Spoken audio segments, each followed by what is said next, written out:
DraftKings has put two different slates ahead of us this weekend because it seems like they hate Christmas. But the good news, that means there's more fantasy football to be played. And of course, as we always do on here, we're going to try to find the must plays by building lineups three different ways. First off, I'm going to hand build using the advanced analytics that I swear by from Sports Info Solutions, Pro Football Reference, and a few more. Second, we're going to optimize lineups. Oops, I have the sound going on my laptop as well. Always a professional broadcaster on Splash Play. Second, we're going to optimize lineups after looking at the projections and the ownership projections to find out what the data, what the math is going to push people towards the most. Last but not least, we're going to sim the lineups. We are going to do this for the Saturday DraftKings slate, the Sunday DraftKings slate. Strap in here. It's week 16. Madness is afoot here. And as you guys remember from last week, it's very taxing to do two slates in a row is what I learned. At least we're combining into one video here. Let's start with Saturday. Then, of course, check the timestamps if you want to jump to Sunday. That's how we're going to do this video today.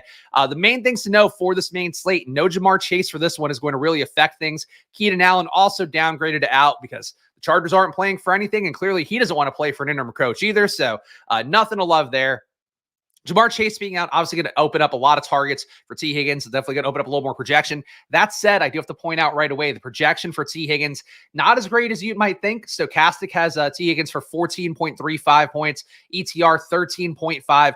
Both sites have Tyler Boyd not that far behind. So I do think the field's going to go heavy on T. Higgins. I do think there's certainly a lot of opportunity for him. Historically has gained in targets, has gained in efficacy as well in the games where he's not playing with T. Higgins. So I think that without Chase, boy, I've been doing too much stuff this morning, guys. So give me a little grace here. Point being though, Higgins has been a lot better without Chase than historically Chase has been without Higgins. And obviously that's moved around a little bit this year where Chase has had some of his highest upside games without Higgins. But that said, Higgins is the chalk. So let's start off the build and get away from it. Let's go Tyler Boyd. Tyler Boyd cheap at 4,600. Again, the projection is really low for both Higgins and Boyd, both guys under 15, but Boyd being just 1 point shy in Stochastic, definitely 3 points shy on ETR, but still 13.5 compared to 10.4. Relative to median projection is not that bad. And for a Saturday slate, it's going to be a lot like a showdown, as we always talk about, where you're just trying to strip away from a large portion of the field.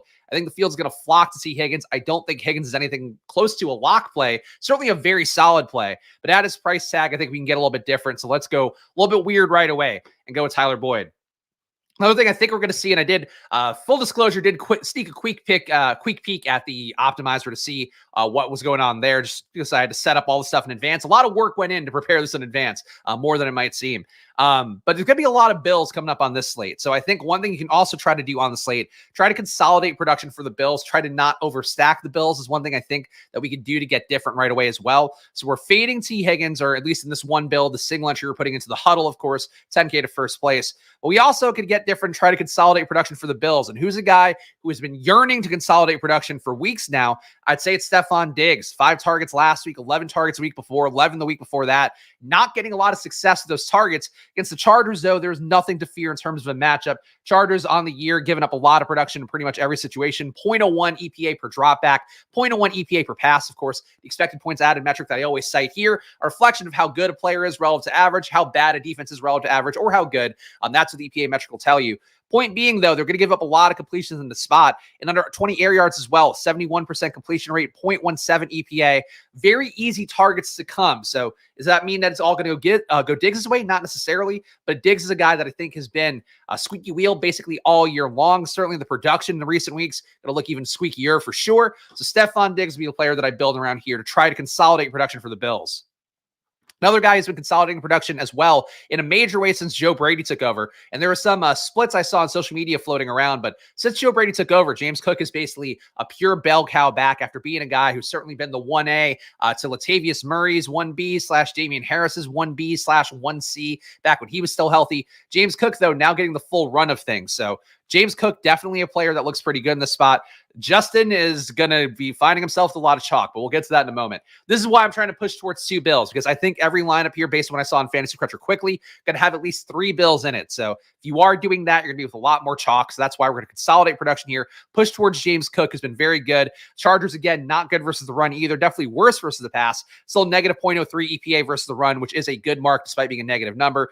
Rush is inherently a little bit less valuable in terms of the EPA metrics, but still Also 85% catchable ball rate allowed, which will affect certainly James Cook getting a little bit of an easy targets.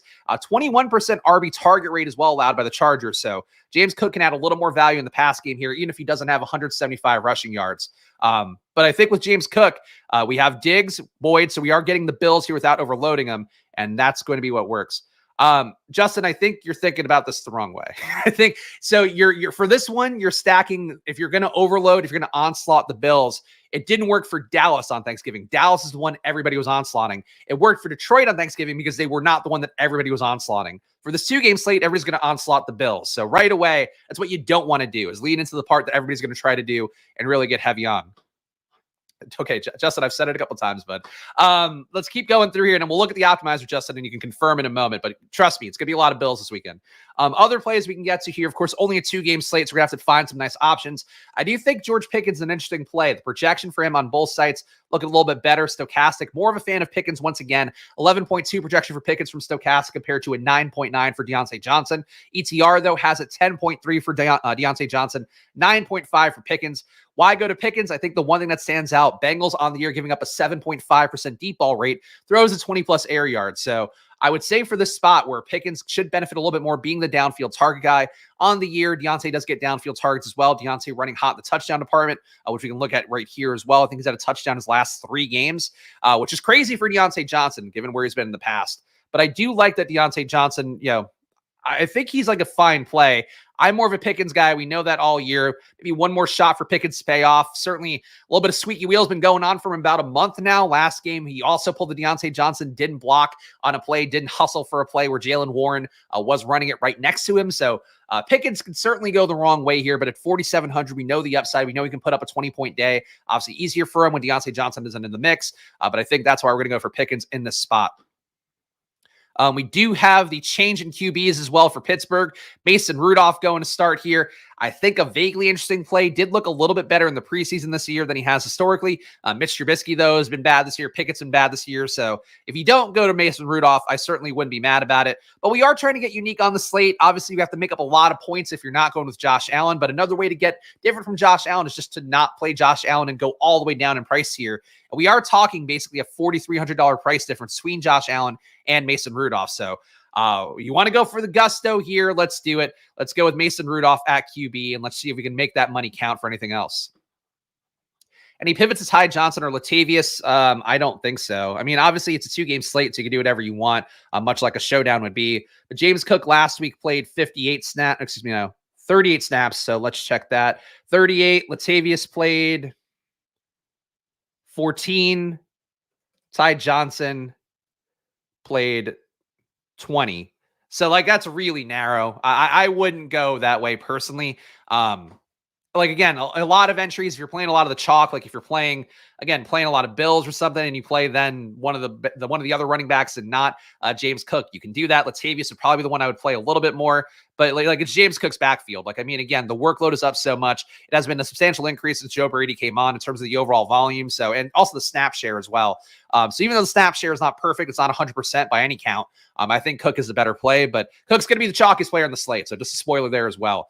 So if you want to get leverage against them, I certainly get it. It's just not a play that I personally would love, and definitely not any volume. Shout out Sammy, by the way. I forgot to pull up his member chat here. Merry Christmas. Merry Christmas indeed. Hopefully happy holidays for all you guys, whether you are celebrating, of course, a Merry Christmas, a happy Hanukkah, joyous Kwanzaa, whatever, the spaghetti monster things. I don't know. Whatever you're celebrating, I hope it's a good day. And even if you're not celebrating, hope you have a good time, getting a little bit of time off from the grind of all that stuff. All right, other players we can get in here. Austin Eckler, we saw last game, the workload came down to pretty much nothing. Got just fucking 9 opportunities in this game. Not the best. So really for Austin Eckler, really a situation where it does feel like Isaiah Spiller going to get more work moving forward. Definitely the price tag for him going to be pretty tough. I'm actually going to go off of Eckler, though, because I just don't think he can get the workload to even pay off 7,200. Let's go Joe Mixon instead. So we are trying to get that leverage on T. Higgins, who we imagine will be a chalky play. A lot of people, I think, again, whenever you have that alpha receiver going out, people think T. Higgins is an alpha receiver too. We'll find out when it comes to contract talks this offseason what happens there. But I think for Higgins, I think he's going to be really owned a lot. So just trying to get double leverage against him makes sense to me. We are doing that now with Mixon and Boyd. All right. Let's see. Tight ends. We got to get a tight end in here. Who else can we play? I guess we do have the single stack with Pickens. Can Mason Rudolph create a double stack is a very valid question. Tend to think not, but it's got to get unique here on the slate. So let's put Freiermuth in. Let's get our defense as well. Defense-wise, I mean, who's going to be the lowest owned? Who's going to be a logical one?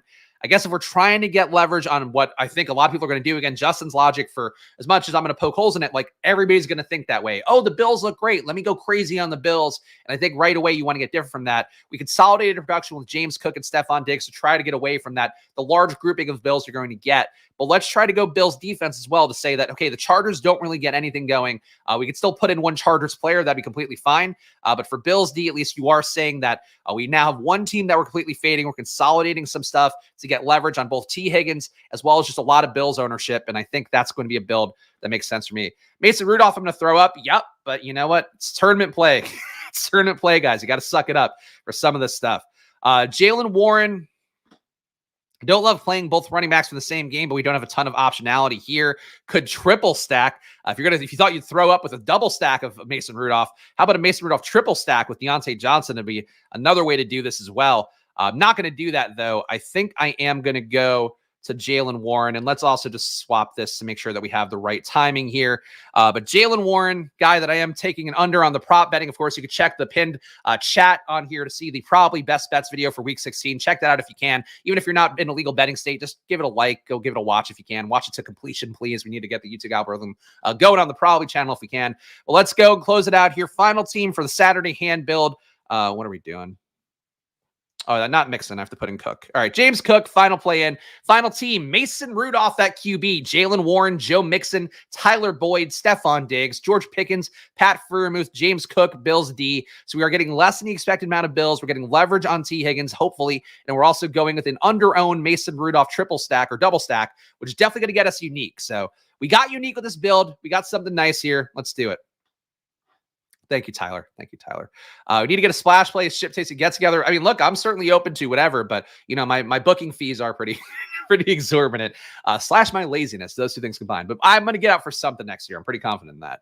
Either way, here are the projections, of course. And what we're going to do is look at stochastic projections. Of course, if you want the stochastic data for yourself, as well as the sims, as well as the optimizers, whatever you want from stochastic, check the description down below. 15% off from stochastic. Of course, you can do the same process I do here on stream with their data. And of course, I advocate for their data and their tools as much as anything out there, even though there's certainly many other credible options to look at.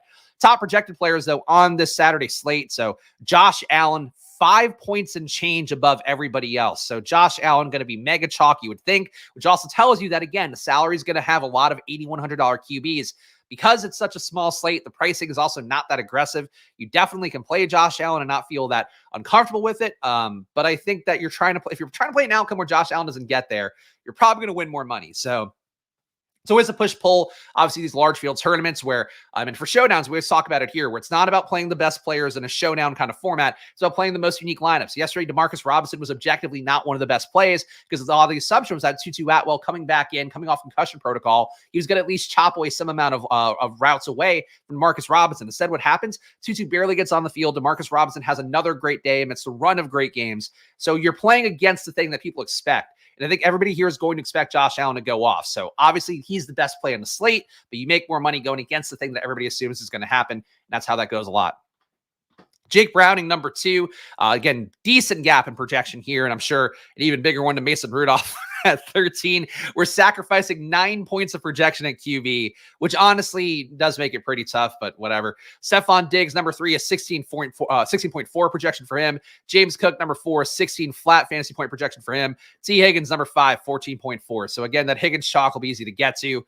Kind of think Easton Stick maybe a little more appealing if he can run slightly more than he did last game. Again, was a big runner in college, only ran, I think, twice last game. So for Easton Stick, some hope there.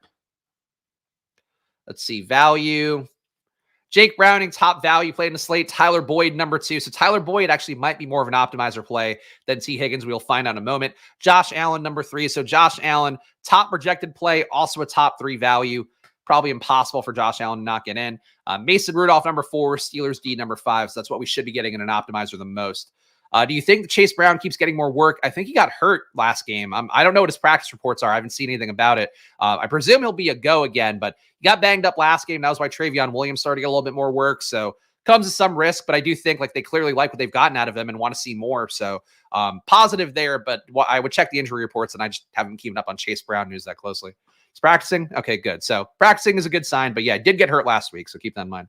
Top owned players here, according to Stochastic. James Cook, number 1, 70% projected ownership for him. Number 2, Stephon Diggs, 58%. So we took the 2 chalkiest bills, but hopefully by not putting in other bills, we got unique. Josh Allen, not playing him gets you away from the field. 53% ownership is what's projected based on a 2-game slate, and the fact that Josh Allen again projects as a top value as well as a top projected player. I would guess he gets to 66%, 70% of ownership on Saturday, but I think that's one for Josh Allen that I get why he's going to be that play, but I think, again, you make more money probably not playing Josh Allen and hoping that he somehow fails, even though it feels a lot like the Monday Night Football game with Jalen Hurts, where maybe you play Josh Allen and just play like a Josh Allen skinny stack, and that's the way you get less bills while still getting Josh Allen in. But if he's a projection play, an ownership play, and also, again, everybody excited to play him, I think that's a tough trio of things there to keep his ownership anything resembling reasonableness. And I think he's probably going to be, I would guess 70%-ish owned would be where I would clock in.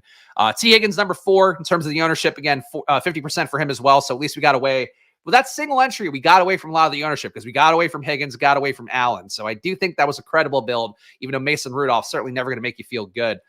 Dalton Kincaid, number 5 here, 44% for Dalton Kincaid. It's a lot of Dalton Kincaid that Dawson Knox is in the mix. Dalton Kincaid last week, Dalton Kincaid, 33 snaps. Dawson Knox, 42. So that's tough, man. Knox came right back in and shunted Kincaid down. I don't think that's a great chalk if that ownership holds. So a lot of Kincaid for a role that's not even as good as Knox. And Knox is like substantially cheaper too, I think. Yeah, Knox is 2,700. That's like, this ownership can't hold because I think people will eventually figure it out once they actually run their lineups. But Kincaid should not be 44% priced twice as much as Dawson Knox, even though Kincaid's a great player. Like, I like Kincaid a lot as a player. Obviously, if you guys even remember back to the rookie videos, like he was a tight end I was most excited for. But like this situation was really contingent on him having the full role, and he doesn't have that now that Dawson Knox is back in. So like Knox is really good leverage, I think, on the slate. Low owned guys, Chase Brown, chat was talking about him. He'll be under 10% owned, it looks like. Jalen Guyton, Allen Robinson, Alex Erickson, Ty Johnson, Spiller. Spiller's probably my favorite of these low owned guys, just because they do need to see what they have in him. Year 2 for Isaiah Spiller. Obviously hasn't shown a lot so far, but they did give him a lot of carries last week. Obviously, the game definitely got away from him there as well.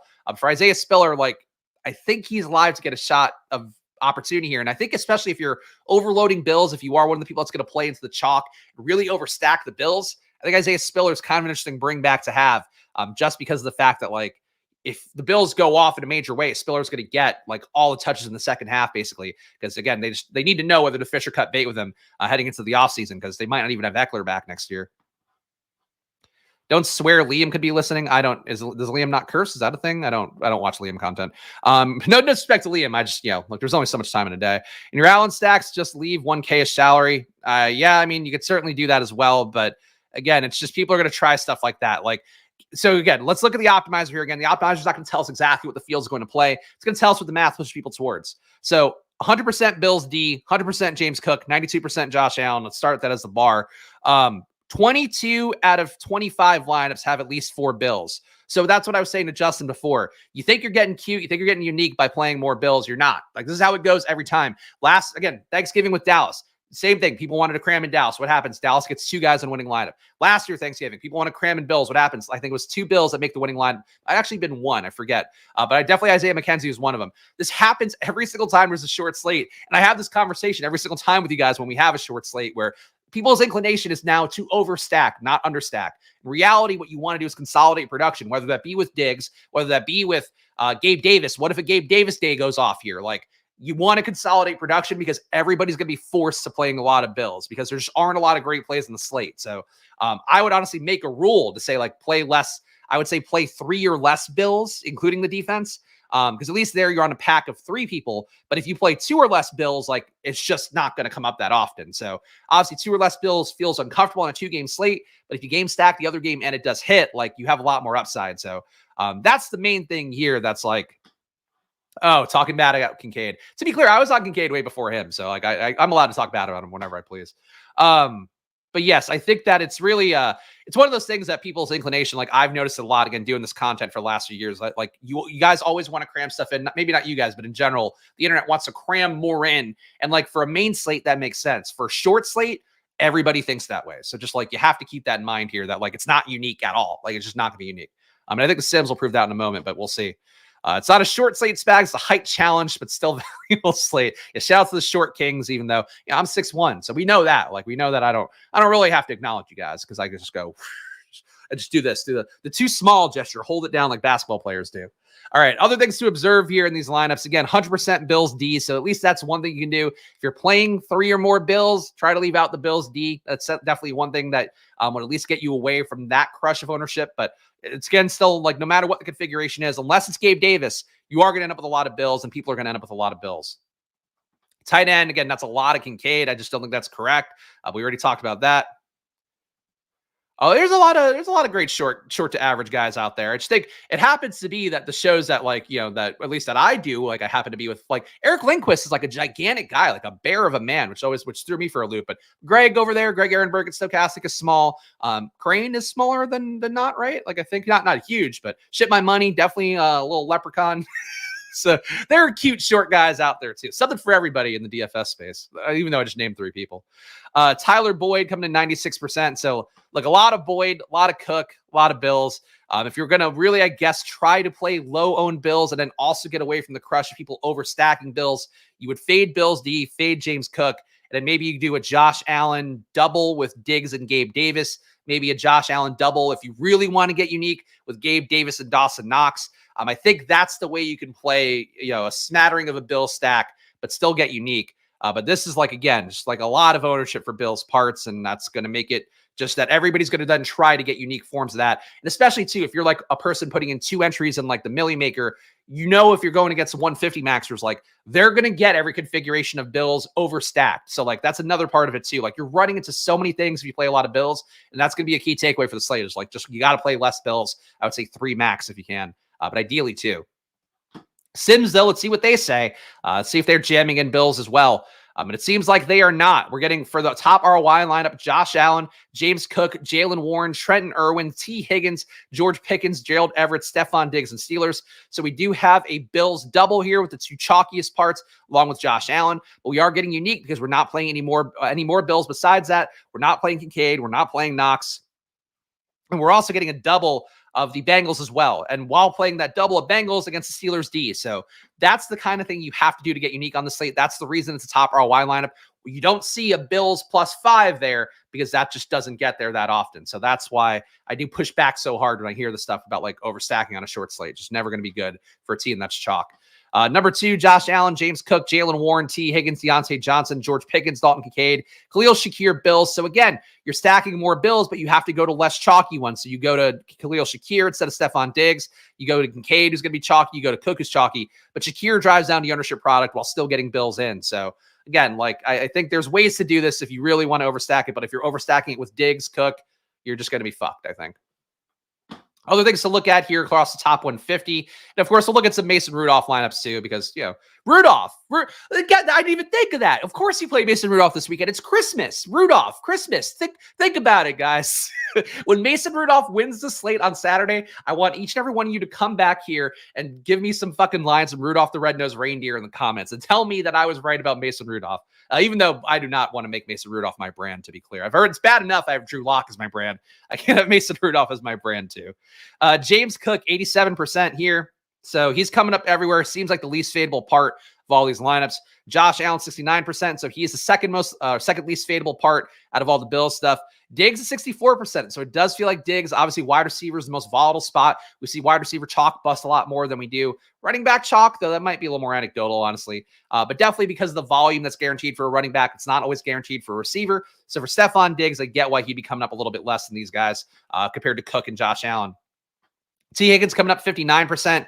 Higgins, I think Higgins gets put in a lot by the hand builders. Projection bros will get Tyler Boyd a little bit more, so that's kind of the risk point. Boyd cheaper. Boyd's projections are really close, so choose your fighter there. Where Boyd's going to be the smarter play relative to the math. Higgins going to be the play that a lot of people cram in, who sim-wise gives a little bit of leverage on the better projection play in Tyler Boyd. But they're both pretty evenly owned, so really it seems like you can't go wrong here. Maybe the thing that we're missing, maybe it's not Mason Rudolph, despite, again, it's Christmas Rudolph. It could be just playing Jake Browning at QB with Higgins, with Boyd, maybe a third. And then that's your way to get different. It's like you're playing into a stack that does have some upside, certainly vacating a lot of targets without Jamar Chase. That would be the logic, I think, that you can get to play Higgins and Boyd together. And I think it's perfectly valid. Anything that's not Josh Allen, I think is perfectly valid on the slate. Mason Rudolph is just worse, less charming lock. Yeah. I mean, I think there's, I mean, you haven't seen Drew Lock get his head beaten in by somebody with a football helmet before. So I guess that is something for Mason Rudolph that we can hold near and dear to our hearts. But I think with Mason Rudolph, again, in the preseason, he was pretty good. I don't think that means everything, but relative to this slate, relative to a 2-game slate where you only have 4 QBs to choose from, and one of them is going to be owned out the ass, Mason Rudolph is a play, I think. Other guys are going to be decently owned, or actually, who are highest leverage guys? Let's look at that. Highest leverage guy, George Pickens, Trenton Irwin. Trenton Irwin does benefit as well. Should be getting more of that wide receiver 3 run. Andre Yoshevus should also be getting some work as well. I would say that Yoshevus is the leverage on Trenton Irwin if you feel like you need it. The Trenton Irwin's going to be 14% owned, so maybe you don't need it. James Cook, a lot of leverage on him. Kincaid's still getting leverage on him. I don't agree with that one. Positive leverage on Tyler Boyd. Positive leverage on Khalil Shakir. Negative leverage on Austin Eckler. Does not want you to get very much Austin Eckler at all, but does expect him to be 36% owned. Again, the work is coming down for Eckler. The effectiveness on the year has been getting worse. And just also, this offense is going to be a lot worse too. No Keenan Allen. Easton Stick at QB. It's really tough for Austin Eckler to have the upside relative to everything he's going against. And if he has a big game, I think it should be as a low owned play. I would really advocate for not playing a lot of Austin Eckler. He's got huge upside, but why? Why would they push him when Keenan Allen doesn't even want to play? And he absolutely could have played through it last week, and he's not playing this week. It's not great. Josh Palmer, Pat Freiermuth, Tanner Hudson. These are the guys that wants you to get less of. And Deontay Johnson. So more Pickens, less Deontay Johnson is a sim play. So something to keep in mind there, at least relative to stochastics ownership. All right, so we're going to do the Sunday slate in a moment here, but 3 takeaways to get unique here. You got to play less Bills. I think that's it. Even if you want to play Josh Allen, if you want to play Cook, you want to play Diggs, I would try to say 3 or less Bills if you can, but I would say ideally 2 or less Bills. You got to get away from, I think, 1 of Allen, Diggs, Cook, if possible. If you are doing that, you got to find a way to get unique somewhere else. I don't really know what that would entail because it's only a 2-game slate. So maybe you're playing the Chargers defense against them. I guess would be one way to get unique. But if you're going to overstack Bills, you're just going to be able to crush the people who are spending their entire 150 set to get unique. So I would just try to play less Bills and find a way to get there and hope you can get there. Number 2 would be, I think this goes hand in hand, but play QBs who aren't Josh Allen. Obviously, we talk about this a lot. Elite QBs are always the play that people feel coziest with. What happens in best ball, though? You see Josh Allen last week. Joe Flacco outscored him. Who else? 10 running backs outscored him who were all backups. Easton Stick outscored him. Aiden O'Connell outscored him. Obviously, that's not going to happen every week, especially in a matchup as soft as this one. But for Josh Allen, he's a great player. He's the best projected play. He's also one of the best values on the slate. But it's QB, and QB really can not only get unique at the position itself, but he can get unique through the course of the stack, where Jake Browning, if he hits, is going to take 1, 2, maybe 3 receivers with him. If Mason Rudolph hits, he's going to take 1, 2, maybe 3 receivers with him. Same thing for whoever the other QB is that I'm forgetting. Point being, though, any QB who's not for Easton Stick, same thing. He's probably, if he hits, maybe he can run a little bit more, but he's probably taking 1, 2, 3 receivers with him. So that's really what you're getting there by not playing Josh Allen. You're figuring out more of the lineup. You're getting away from the chalk. Josh Allen's a great play. Again, he's Jalen Hurts on Monday night, but it's still you make more money, I personally believe, by trying to get different from that. And the QB is the one that people have the hardest time getting different on. Number 3 would be Bills D again. Bills D, 100% in lineups. That fits the game theory as well. People don't think the Chargers are that good. All it really takes is Steelers getting a blitz, hitting Jake Browning, pick 6, that's it. Or fumble, strip sack kind of thing. There's a lot of ways for that another defense to hit. So just if you're playing the Bills, and again, just a lot of Bills, but Bills D plus a lot of Bills, it's just a crush of ownership that I personally wouldn't want to try to go to. It's a tough competition. So I would say less Bills across everything, but Bills D is going to be one of those things that people just plug in and have no issue with, and you probably shouldn't. All right, guys, second half of the video. Does Rudolph run at all? Can't remember. He runs a little bit, but he's not very good at it. I would say in terms of tiers as a rusher, we're talking a Case Keenum level of rushing at least when he was younger. So nothing that crazy, but you can get 3 to 5 runs out of him, but nothing that you're expecting that much from. The salaries aren't restricted. Do you suggest we build lineups leaving salary we do in Showdown? Yeah, I would say so, especially if you're playing a lot of Bills. I think leaving salary would be a good thing to do. There's really no mark I would say you have to hit. In my hand build, I think I left 1,000 on. So I would say yes, leaving salary on the table is definitely valid. It is like a showdown slate for sure. And especially again, because you know that people are going to play a lot of Bills. If you're playing a lot of Bills, like I think the mark is going to be pretty well covered between 49.5 to 50,000 flat. So right away, if you insist on ignoring everything I'm saying and playing a lot of Bills, I would try to leave 1,000, maybe a little bit more on the table, but still want to make sure you have good lineups. But yeah, like there's no salary minimum I would try to hit. All right, guys, let's go. Next one here coming up on the the Sunday slate, excuse me. Before we hit that, though, please subscribe down below. Please hit the like button. Splash play in the march to 4K subs, 5K subs, 10K subs, 1,000,000K subs. And I need your support to do that. So smash that like button. Please subscribe down below. Leave a comment if you want. Of course, don't be shy about joining down below. Of course, the reading of names coming up in a little bit here for all the people who help us put on the show. But $4.99 a month, get custom emojis, get my data sheet, which I'll be dropping right after this video. And of course, you get to support the show and help us keep doing it. So please do join down below for $4.99 a month as well. All right, back to this thing. Sunday.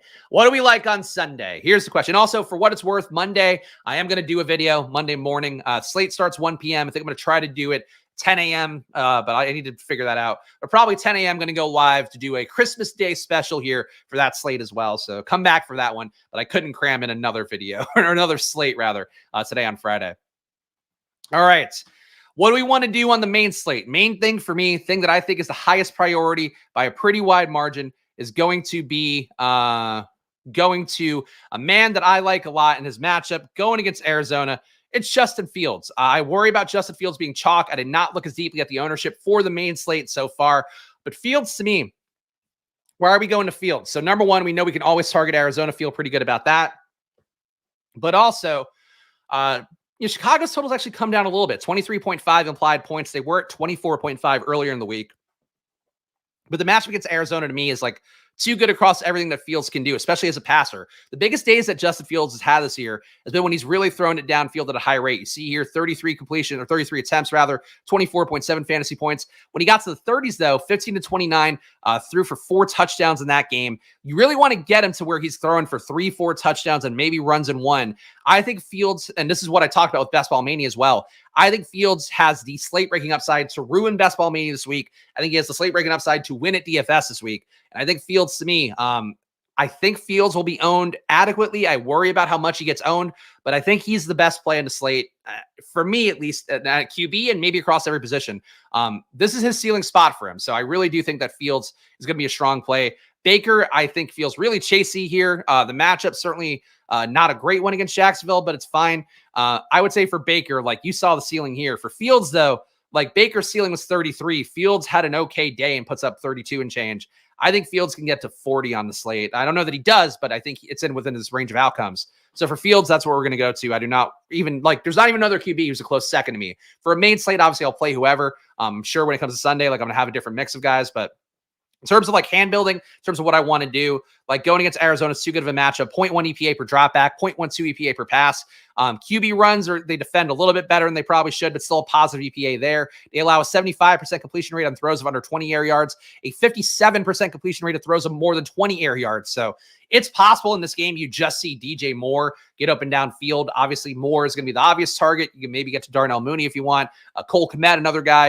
And I'm going to get some more in this build. I think more for Fields to have his biggest upside, and this is something that I've talked about throughout the entire best ball season. For Moore to hit, Fields kind of has to hit. For Fields to hit really big as well, I think Moore has to hit as well. So 6,900, I like the price tag for him. I think the matchup, obviously a nice price tag, 69, we get it. I think a Moore and Kmet double stack is where I'm going to go for this one. Kmet, questionable tag right now, limited in practice is what I thought. So hopefully will be a go. I think you can also make a case, because I worry about this double stack being a little bit owned. I think you make a case to make it a triple and put in Roschon, but I think that's getting a little bit too thin. Roschon led the backfield last week.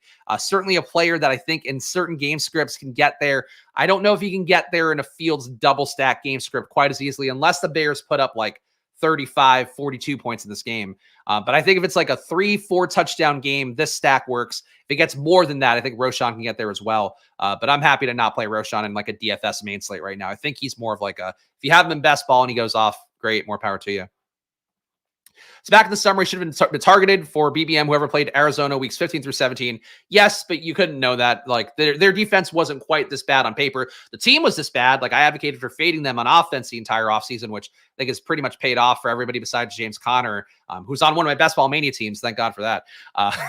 He says sarcastically. But no, I would say that, like Arizona was a fade offensively, but you just don't know how defenses are going to go. Like you could have a bad team who still has a good defense. So in hindsight, yes, like you should have just had every team playing the Commanders in Arizona would have been the way to do that. Speaking of, I do think there is a player who's playing the Commanders this week that I do like in this spot. Breece Hall, Jets, of course, playing for nothing at this point. Aaron Rodgers not coming back, but is taking up an active roster spot. Breece Hall last week against Miami had really no work at all. 8 opportunities, 6 rushes, 2 targets in that game. Nothing good for Breece Hall. This matchup, though, against the Commanders, we know, again, you could beat up on the Commanders. Jets D is going to make it really hard on Sam Howell, who's absolutely going the wrong way.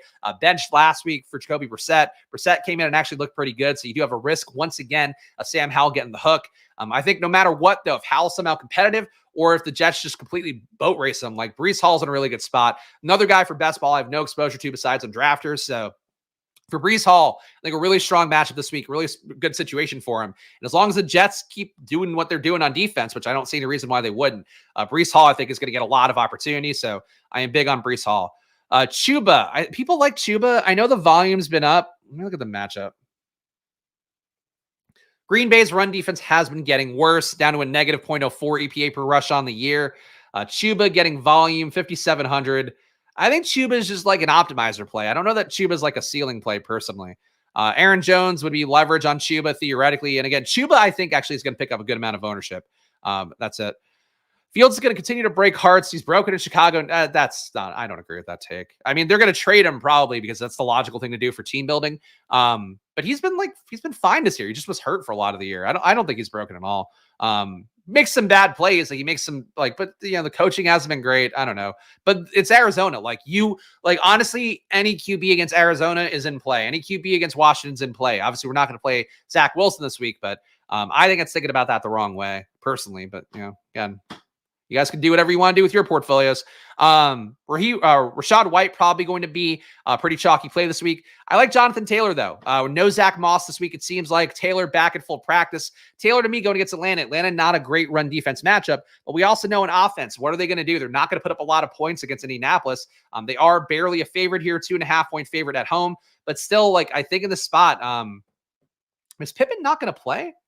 Because Pippen was back in practice, right? Well, either way, Jonathan Taylor, whether Pittman's in or not, I think Jonathan Taylor, a very strong play this week. Again, being back in the mix in an offensive game too, where just Atlanta's not going to push them that much. It's going to be a lot of trade-offs. There's not a risk of the game script gets away from Jonathan Taylor. Even if there were, Zach Moss is hurt and probably not going to go. So for that, Jonathan Taylor maybe gets more pass down work, no matter what the situation. If they're running well, he's going to get the same rushing equity, the red zone equity that Zach Moss has had and Taylor himself had before that. So Taylor to me is one of the strongest plays in the slate. And I think people will be off him a little bit more than they should because people don't follow the news as closely when it's Christmas week. And Taylor's been practicing in full all week and Moss is not. So I think Taylor's pretty good.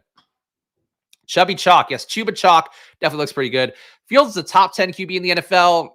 Top 10 weapon, actual QB play. I would say not so much. Wide receivers. Let's look at them. I'm going to take a chance on Geno stacks. Let me take a look at Seattle more closely. I don't hate it. The total, it's still a 22-point implied total, 22.3 if you want to be accurate to the decimal for Seattle. Vegas is not supporting Seattle having a good pass game matchup against Tennessee. That said, we do know Tennessee is a soft defense that we like to target. I don't hate it, but I do think passing offenses that aren't hyper aggressive don't get the same results against Tennessee because Tennessee kind of slogs it out and makes it a little bit gross. And the totals in this game, it's 41 or 42 implied points between them. It's not a lot of points here. So you could go to Geno, but I think it's a little bit narrow. You're kind of going against the betting markets if you go to Geno. Would like to get a piece of Dallas and Miami. I don't know that we can with the price tags in this one, but definitely some valid plays. I also think that Ty Chandler is a pretty good play this week. It seems like Madison, I think, definitely didn't practice Wednesday.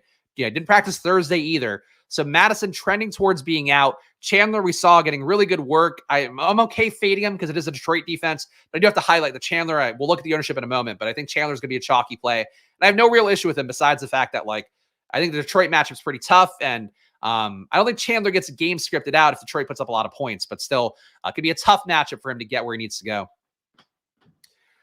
Cooks building Carlos the same lineup that he has for his single entry. Okay. Cooks is certainly a valid play. Ferguson, I would say also a valid play, but we have our tight end. Yeah, you know what? Fine. Let's go Brandon Cooks. I think that CeeDee Lamb is probably my favorite play here, but we just don't have the money to get there, barring really paying down some other positions. The matchup with Dallas and Miami, we know, again, highest total of the week. The only one over 50 points, I believe, on the main slate, if not the entire slate over the course of the weekend. So for that game, you expect to be a lot of production there. I would say, obviously, the ideal targets would be Tyreek and CeeDee Lamb. These guys are priced up so much, and I definitely want to have some lineups that I get both guys in, and you're hoping for a shootout where they're going back and forth, putting up 40-point days. For this one build, though, I think I'm going to try to get different from that because, frankly, we spent a lot of money on Fields and DJ Moore. Dallas, Miami, rank your top three. Who would you want to play? It would be, this is not anything shocking. Hill, Lamb, Pollard. I think the logic there, and I guess to a lesser extent Mostert, but I would say you're trying to play either the alpha receivers. If you're not playing them, you're trying to play the running backs to get away from a game script where there's a lot of scoring. But I think probably the third most appealing outcome besides not playing Hill and Lamb is fading it entirely. Obviously not doing that here because I do want to get some representation, but I think you're if you play this game to be an ugly one, maybe both teams put up 15 to 20. I think you're probably getting more unique from the field, but the most fun outcome is playing a Hill Lamb shootout, those guys going back and forth, and certainly the most fun one for best ball as well if you advance either of those guys. I think Hopkins goes low owned in that range. Hopkins, I would think, goes low owned no matter what. Definitely, Seattle's matchup is not a great one, even though obviously we have seen them get beaten up at times. But last week, what they did to Metcalf, what they did to Devontae Smith, what they did to AJ Brown and Devontae Smith, that Seattle defense is not one that I'm trying to go against too much. I don't hate Hopkins as a tournament play ever because he does, he has the entire target share for Tennessee. He certainly has some upside, but he's not a guy that I would be going out of my way for in this matchup personally. But that's me. Other spots we could target here. We could do a bring back for the Jets, which is okay.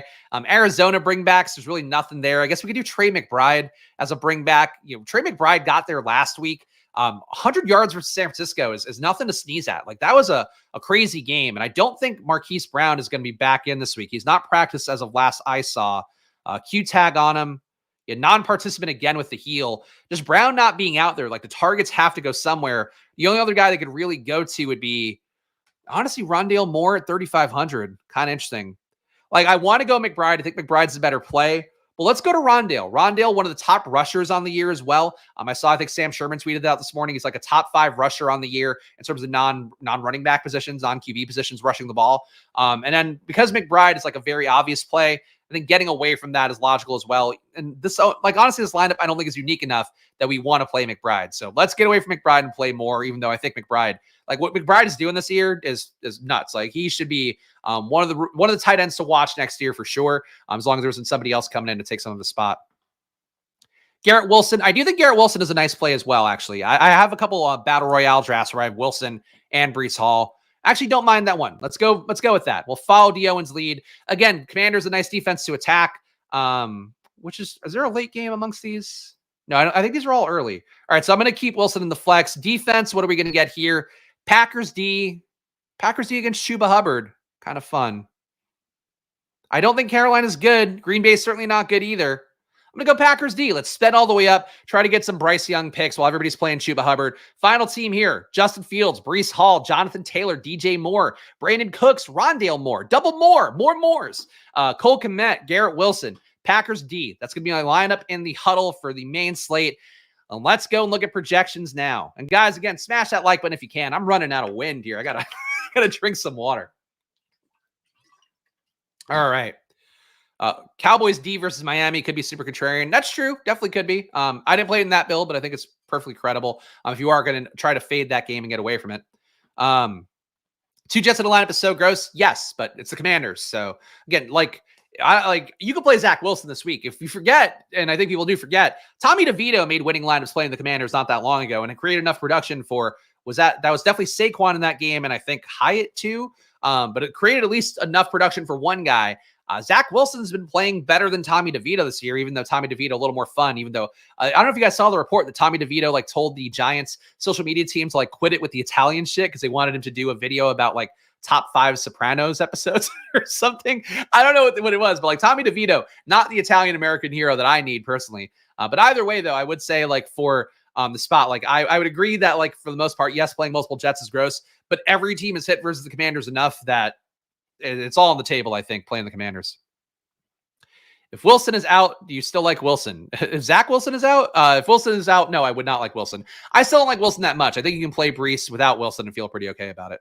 Top projected players, though, Justin Fields, top projected overall. So he's probably going to be chalky. Tyreek Hill, number 2, definitely going to be a high owned play if people can afford to get to 9,600.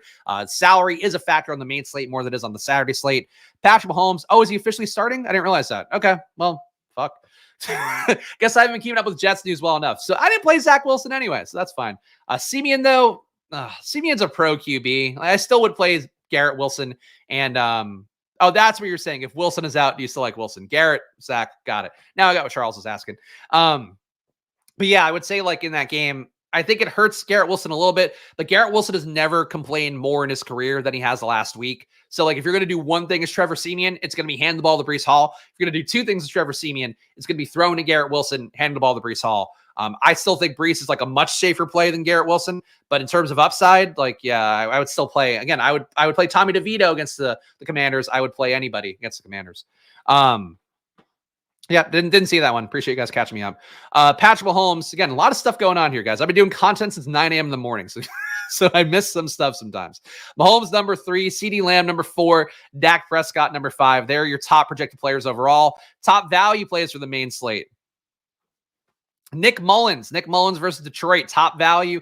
Of course, nice stack as well with Justin Jefferson. Do you think rather go to Jefferson, rather go to Hockenson than chase Jordan Addison? But Addison's still a valid play as well. Justin Fields, a top value and top projected, so Fields is definitely going to be chalk. I played right into that one. I think we got unique enough of that build, but still Fields is QB chalk. Sucks because I like Fields' upside is so huge in this spot. I know the chat's nickel and dimed him a little bit, but like Fields can blow up the slate completely as chalk, and I would really worry about that one. Taylor Heineke, Trevor Siemian, a top value at 4,700 as well, and Geno Smith, number 5. So a lot of value at QB. Certainly would rather play Fields than Heineke, than Siemian, than Geno Smith, than Nick Mullins, but they're all top values, so that's where that goes. Ownership. Let's look at that now. Of course, ownership available for you Stochastic as well. Check the link in the description. Save 15% off if you want to get all the data or the tools for 15% off on Stochastic. Whatever you want, NFL and NBA. That promo code SPLASH will cover it, but check the link in the description. You can just click through and you get there easier. Ty Chandler, chalk play of the week, expected by Stochastic. Justin Jefferson, number 2. Trey McBride, number 3. Jonathan Taylor, number 4. CeeDee Lamb, number 5. So we only played one of these guys in our lineup, so that's a good thing. The bad news is that this chalk is all really good plays as well. And Justin Jefferson at 8,100, like you saw the price tags for Tyreek Hill, saw the price tag for CeeDee Lamb. Jefferson being 1,500 less than Tyreek, 1,100 less than CeeDee Lamb, and having a similar upside to matchup where you know, or at least you assume that Detroit's going to put up points. I would say the one way to get away from Chandler and Jefferson, like across an entire portfolio, would be trying to play Detroit's defense, getting there in a meaningful way, or Minnesota's defense completely destroys Detroit, I guess. But then Chandler would still get there in that kind of build. So Chandler, very good chalk, I would say, relative to most of the running back chalk we sometimes get. But still, like it's Ty Chandler. He's a backup for a reason. Looked better than Alexander Madison, but that's not everything. And Detroit's D on the year. Let me pull up Detroit numbers really fast. Detroit's D on the year, negative 0.1 per rush, which is a pretty good number. Negative 0.08 per red zone rush. They stuffed the run at actually not that much, 19% stuffed run rate. So Detroit's D is pretty good in terms of defending the rush, but still definitely not one where it's like, I guess you should be afraid of it. So I get the Chandler chalk. I can't really say anything to spook you off it. Besides the fact it's a lot of ownership for a guy that I think in most outcomes is closer to like 15 points. And if he gets you 15 as chalk, like that's not going to do it for you. Hockenson is leverage. Yes, Hockenson would be fine leverage. Addison, I guess, would also be leverage, though. I think Addison had his big game last week and don't expect that one to come again. So that's how it is. Anything low owned here that's interesting? Guys under 10%. Chris Godwin coming off the big game, still under 10%. He's an okay play. Definitely don't need to go Chris Godwin multiple times, but maybe that game last week was a sign of something shifting around there a little bit because he's been quiet all year long and then went off hugely. I think had 150 yards in that game. So Chris Godwin under 10%. Schultz, Jerome Ford, I don't mind versus Houston, kind of a slog it out game, though Kareem Hunt takes enough off the table for him. That's pretty tough. Darnell Mooney is one thing here where Darnell Mooney's not very good, but on the year still gets enough routes, enough snaps, enough deep targets as well. Does get 50.6 snaps per game, 28 routes per game. Deep targets getting, where's my deep target shit? Definitely getting some deep targets. I forget where I have it on my sheet right now because I didn't color code the deep targets yet. The point being, though, in terms of air yards per target, 11.5 air yards per target. So, like, Darnell Mooney's in the mix enough to make a case to try to get there a little bit more.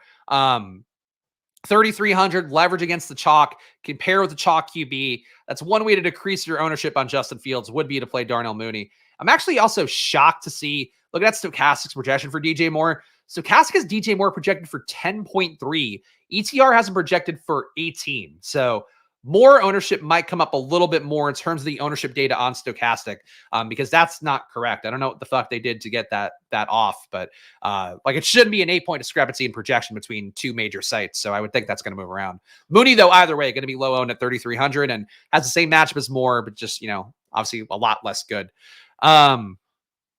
Stroud has been ruled out already, so nowhere. Unless something else changed that I didn't see because I did miss the Zach Wilson thing. But, you know, Stroud's out. Should be Case Keenum again. Still in concussion protocol. Still seeing sensitive to lights and stuff. So bad for CJ Stroud. I would guess he doesn't play again this year unless Houston wins and they're in the hunt for the playoffs. Other plays to look at here in the optimizer. Again, what is the optimizer going to give us? 100% Justin Fields. So fuck me. 100% Ty Chandler. 96% Jonathan Taylor. 92% Jets D going against the Commanders. So there is your obvious chalk. This is probably the base that a lot of lineups are built. Two running backs, Taylor and Chandler. Justin Fields, a QB, then a stack with Kmet, maybe a double stack with Moore. That is the chalk build, so that's pretty tough to see. Team stacks, DJ Montgomery. DJ Montgomery's touchdown props also a little bit higher than they should be, which, yeah, I guess good for DJ Montgomery. DJ Montgomery definitely in play, I think, if Pittman is officially out. But I thought he was going to play. Like, I thought Pittman was going to play because he was practicing and all that stuff. All right, Minnesota. Getting Minnesota guys. Getting at least two Vikings and wow, okay, this is a weird one. So you're getting at least two Bears, at least two Vikings, and at least two Jets in 19 out of 25 lineups. So you basically are going to get pushed towards doubles of all these teams for the most part, at least based on the current stochastic projections. That's not necessarily how that goes. that's not, you don't have to play a player directly against them just because like the defense is chalky. You just play another defense. That's how that goes. But I get the game theory of it, but that's a mistake that I used to make a lot earlier in my DFS days of like, you have to attack the defense directly. No, you don't. You just could not play the defense and get a different configuration or even play a different defense at a different price point. Like, but you don't have to play Sam Howell because Jets D is going to be on. That would be, it's not the best game theory. All right. So, point being for this, at least two Bears, at least two Vikings, at least two Jets in the majority of the lineup. So if you don't play Jets D and you do play Garrett Wilson and Breece Hall, at least that'll be getting different a little bit there. For the most part, though, you are going to see a lot of these Bears, a lot of these Vikings, and a lot of these Jets coming in. But it's especially going to be Chandler and Jefferson because these guys are in almost every lineup. But then even in ones without Jefferson, you are getting a lot of Hockenson as well. So, yeah, it's basically one of Jefferson and Hockenson and Chandler in every lineup. So the way to get different would be you play Nick Mullins at QB, who's not coming up at all because we're getting all Fields. Yeah, that's really interesting. So the Field's going to get just a lot of Minnesota. And I think you could fade Minnesota entirely as well and just play Detroit putting up a lot of points and Minnesota having a bad day. Like you could talk me into playing like one of the Detroit running backs and playing Lions D. I think it would be pretty interesting. And that's the way you get leverage. Like for D. Owen's point, like I wouldn't try to just take a stack against the defense, especially like a great defense like the Jets D has been, and a mediocre offense like Washington's been. But like in this spot, it's like you instead just try to defend and say that like, hey, they're getting takeaways on the Lions side to keep Ty Chandler and Justin Jefferson from doing what they have to do. I think that's an interesting build. So the Minnesota guys are really the ones you can lever against the most. But Fields at QB is so chalky. Like, just play another QB, and that could certainly do it as well. What about Kyler? No, I don't want to play Kyler. I mean, it's not of interest to me. D. Owens, I appreciate you coming up with contrarian plays, but none of them are speaking to me. So, no. But the main thing, though, to take away from the Sims is just, or the optimizer rather, is that just a lot of Vikings coming in, and in particular, like a lot of Chandler, a lot of Fields coming in. So those are the main things that'll just pop in people's lineups more than they realize. Top 150 lineups here. Favorite these. Trevor Siemian in the top ROI lineup. Siemian, Jonathan Taylor, Ty Chandler, Tyreek Hill, Amari Cooper, Garrett Wilson, Tyler Conklin, Cole Kmet, and Jets. This is not the Jets build I would want to play with a double for Garrett Wilson and Tyler Conklin, but I get the logic for why I would go here. And again, if you're going to play chalk Ty Chandler, you're going to play some of the other chalk on there. Like, that's the way to do it, is to go to Trevor Siemian as your stack. And again, hope the low on stack carries you with the rest of the chalk of a lineup. But if you're playing, again, if you're playing Ty Chandler, you're playing Jefferson, you're playing CeeDee Lamb, you're playing Fields or whatever, just trying to get a low-owned configuration of like a team that could kind of pop up like the Jets, I think is a way to do that. And Siemian being the top ROI guy is a bit of a surprise. Dak Prescott, Jonathan Taylor, Ty Chandler, CeeDee Lamb, Drake London, DJ Montgomery, Tucker Kraft, Jake Ferguson, Jets. Again, assuming that Michael Pittman's going to be out for this one. I get it. I guess the Dak stack certainly looks good. Dak stack without a bring back probably makes you a little bit more unique as well. Drake London in there, definitely going to make you unique. You are still getting Jets D. Actually, I think we're going to get a lot of Jets D no matter what. Hold on. I think for some reason something is favorited on here. Unfavored all. Okay. Just to make sure we have the exposures correct. I think we're going to get a lot of Jets D here, would be my guess. Yeah, Jets 48% coming up here. So even though they are the chalk defense, even though they come up everywhere, Jets D is what the sim is advocating to go with, which has happened a lot this year. When we have had a chalk D with like a really good projection, the sims say just play the D and don't worry about it. So again, fading a defense never going to be the best move overall, because the sims say like it doesn't really impact your lineup. You just want to get different configurations around that defense, because the defense having a baseline and potential for more upside, it's like the biggest part. And the Jets D obviously going to be able to get a lot of sacks against Sam Howell, coverage sacks in play as well, and in picks. Like, it's all in play for the Jets here if Sam Howell's going to be going for that full game. So Jets D definitely going to be a strong play. That would be one of the harder parts to fade of the slate. Ty Chandler 68%, Jonathan Taylor 50%. So these are the guys coming up everywhere. So Taylor and Chandler are going to be chalk. The sims still want you to get way more than the field of them, 43% more than the field of Chandler, 27% more of Jonathan Taylor. So definitely a lot of ownership going to those guys, but still the sims think those are the best plays.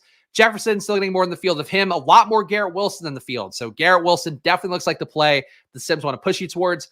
It comes with some risk. Like, again, Trevor Siemian has to get on the ball, but Tommy DeVito, like it happened. It happens versus the Commanders. Everybody does it. So that's the thing that I would look at. Let's see what Baker lineups would look like.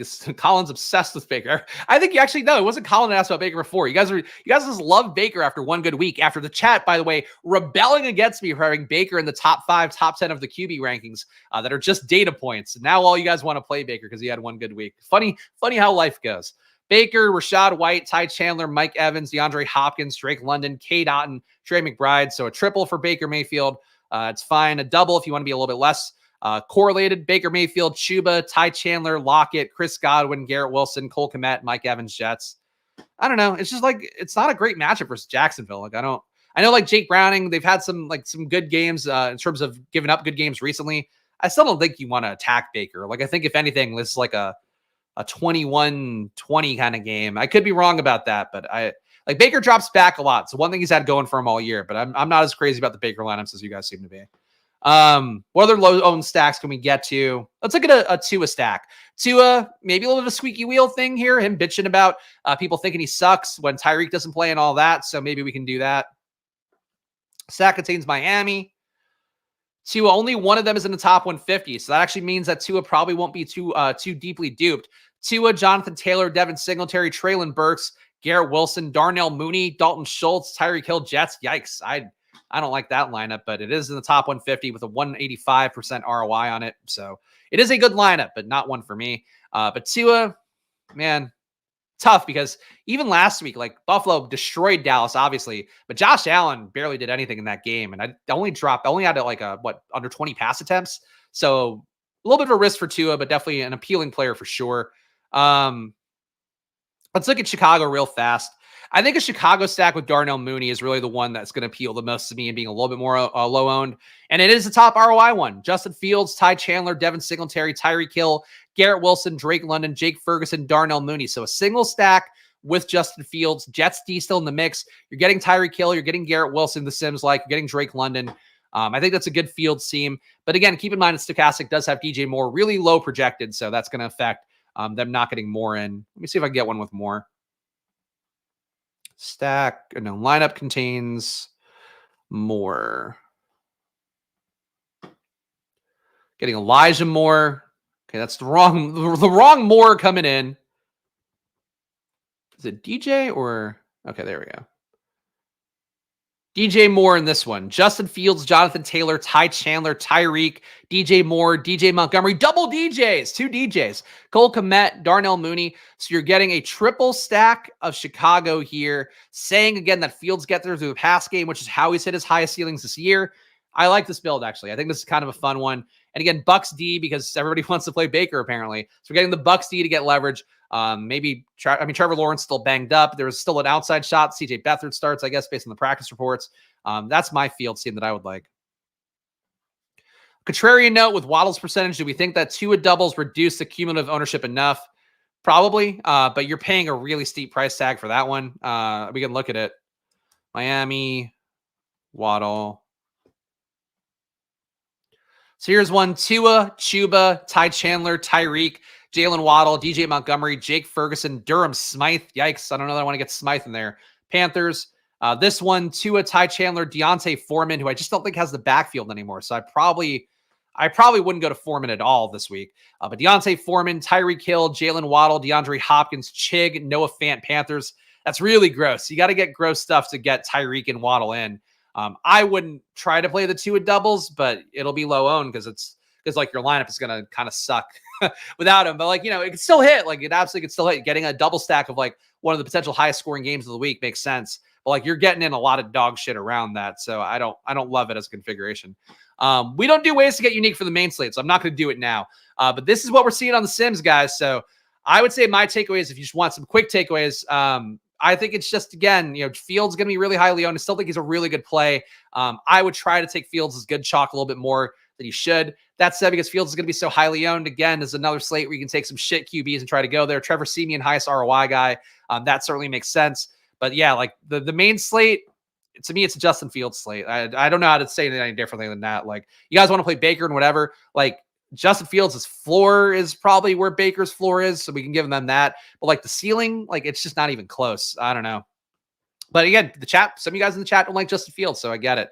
There we go, guys. So that is 2 slates and 1 video. We've done enough time here. So once again, please subscribe down below. Please hit the like button. Please leave a comment as well. Of course, I have no issue with you guys disagreeing with my takes, pushing back, trying to get some different angles. Certainly respect that a lot. That's what the process looks like. It should be a healthy dialogue always here. And of course, I'm going to like what I like. You're going to like what you like. That's part of the game here on Splashly, but I'll always come by my takes honestly and earnestly by doing the research, doing the legwork, doing this process for you guys. So that's where we get there. But please subscribe down below. Of course, go check out Probably. Check the pin comment as well. Watch the Week 16 NFL Best Bets video. If you can, go over there, subscribe, hit the like button as well. Really appreciate your support of Probably. The biggest thing you do for us right now, we have bills to pay coming up next month, and fuck, I'm scared about them. So you got to pay OddsJam, got to catch up on AWS, so please subscribe over there at Probably if you have the money to do so. Of course, save 50% with the promo code SPLASH. That'll give you 50% off the monthly package, which could be $10 a month or $25 a month if it's with half off for all of our live in-game data as well. And even a yearly package as well, you're saving half off on that. So you're basically getting all of our data for less than $10. Like, it's about as cheap as we can make it with that promo code SPLASH. So please check that out. Of course, what we do is check the top winningest sportsbooks around the world, find their data, then use that to find the best bets across legal sportsbooks in the US, which are just not as sharp. So that's how the process goes at Probably. Check it out. And of course, watch the video at Probably app. And thank you to the Squirt Squad. Here's the reading of names. Of course, you can get your name on this list as well by hitting that join button down below for $4.99 a month, and it'd be appreciated. But shout out Robert Griffin the Turd, Historical Anomalies, Matthew Emerson, Tyler, CLN, Mathology, Rupesh, Willis, Nick Hedlund, Ivan Black, Rod B. Throbbing, Robin, it's just Port, Tony, aka Mark, aka Io, aka his name is Mark, but damn if the username doesn't throw me off every time. Rob, Brandon Wagner, Consigliere, Bolick, Aaron D, Nez from the Badge Bros, Jake Twitchell, fucking Alpha, Sammy Telesco, I'm the KY, Kevin Castro, Go Birds, Gamblestein, Colin is in the chat, pushing back, Lovin Baker Mayfield, Lateralis, Primetime KG, Eric Swift, Lunchable Connoisseur, Chunk the Deuce, Green Checkmark, Felix Castro, Nick Williams, Mr. Shadow Dog, Short Gamer. You guys have all helped me put on the show, and I appreciate you for that. And of course, I do wish you guys all, whether you're paying me or not, wish you a Merry Christmas. Hope you guys are getting some time for yourself. Obviously, football, doing what it can to pull us away from our families and all of that. But I've got my family coming in tomorrow. We've got our family, me and the wife and Luca, going to do our own thing Christmas Eve while football's on. Christmas Day, I have the wife's family over, my brother-in-law, his partner. So we're doing all the things as we have to do here. But football, get the football lineups in, then do the family. That's what we do here on Splash Play. Appreciate all you guys hanging out again. Wish you all a happy holiday, whether you're with family, whether you're alone too. No shame in that either. Sometimes it's nice to decompress amidst the work and all the bullshit we have to do. So enjoy it no matter what you're doing. I will see you guys on Christmas Day, Christmas morning. A gift for you under the tree will be me, nude, wrapped in a bow. No, it'll be me doing the 3-game slate on Monday. So come back for that one. Merry Christmas. Happy holidays. See you guys soon. Enjoy your weekends. Good luck. Bye.